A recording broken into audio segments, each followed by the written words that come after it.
আসসালামু আলাইকুম সুপ্রিয় দর্শক, আপনাদের ভালোবাসা আসলাম সেই চাঁদের মতো ফুটফুটে এক মেয়ের কাছে। আমরা শুনবো তার জীবন কাহিনী। আসসালামু আলাইকুম। ওয়ালাইকুম আসসালাম। আপু কেমন আছো? আলহামদুলিল্লাহ ভালো। তোমার ফ্যামিলির সবাই কেমন আছে? ফ্যামিলি সবাই ভালো আছে, কিন্তু আমার আব্বু একটু অসুস্থ। আচ্ছা, আর তোমার নামটা কি জানো? একবার বলবে প্লিজ। আমার নাম হচ্ছে মিথিলা। মিথিলা। তোমার দেশের বাড়ি যান কোথায়? ঠাকুরগা। ঠাকুরকে। আমার প্রশ্ন করার উদ্দেশ্য হচ্ছে, তোমাকে তো চিনি, দর্শক যে নতুন দর্শক আছে তারা তো জানার একটু বিষয় আছে, এই জন্য প্রশ্ন করলাম। এখন তুমি কি করছো? বর্তমানে আমি কিছুই করি না, আমি বাড়িতেই থাকি। আচ্ছা, তোমার আব্বু অসুস্থ আছিল দীর্ঘদিন, এখনও অসুস্থ আছে না? ঠিক তো হয়নি?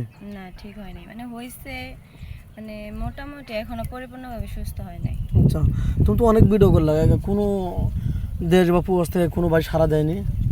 এখনো ওরকম মানুষ পাই নাই দেখে তো এখানে আসছি ভিডিও করার জন্য। আচ্ছা, তুমি কি ধরনের মনের মানুষ চাচ্ছ যে এখন এত সুন্দর লোক, তোমার এত ভালো চেহারা, তো তুমি ভালো মনের মানুষ পাচ্ছ না, তার কারণটা কি জানতে পারি?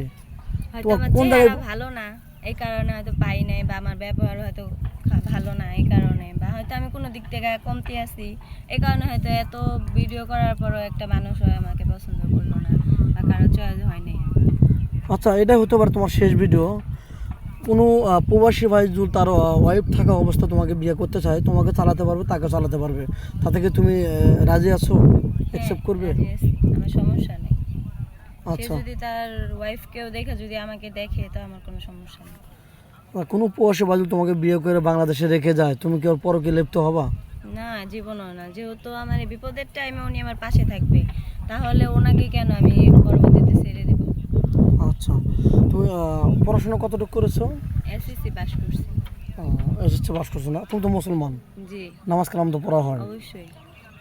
আচ্ছা, তোমার কি যৌথ ফ্যামিলি ভালো লাগে না সিঙ্গেল ফ্যামিলি ভালো লাগে? যেহেতু ফ্যামিলি ভালো লাগে, মানে আল্লাহ পাক যেটা কপালে রাখছে সেটাই তো হবে, তাই না?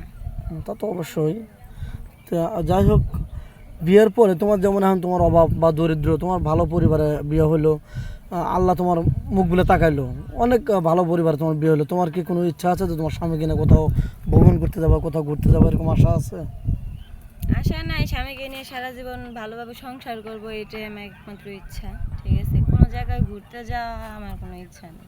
স্বামী যদি নিয়ে যায় তাহলে যাবা নাকি? স্বামী যদি ভালোবেসে কোনো জায়গায় নিয়ে যায় তাহলে যাব। হুম, ঠিক আছে। ভিডিও দেশ বা বিদেশ থেকে সবাই দেখছে, ভিডিওটা পাবলিক হচ্ছে, তোমার সাথে যোগাযোগ করবো কীভাবে? তোমার ফোন নাম্বারটা দিয়ে দাও। ভাই, আমার তো ফোন নাই, আমার বাবা অসুস্থ থাকার কারণে ফোনটা আমি তখন বিক্রি করে দিছি, এই ও। কারণে আমার কাছে কোনো ফোন নাই। দর্শক বন্ধু, আপনারা শুনতে পারেন, মেয়েটা কোনো ফোন নয়, মেয়েটা অনেক দরিদ্র, না হলে আমাদের ক্যামেরার সামনে আসতো না। যদি তার টাকা পয়সা থাকতো তাহলে ভালো একটা পরিবারে বিয়ে হতো তার।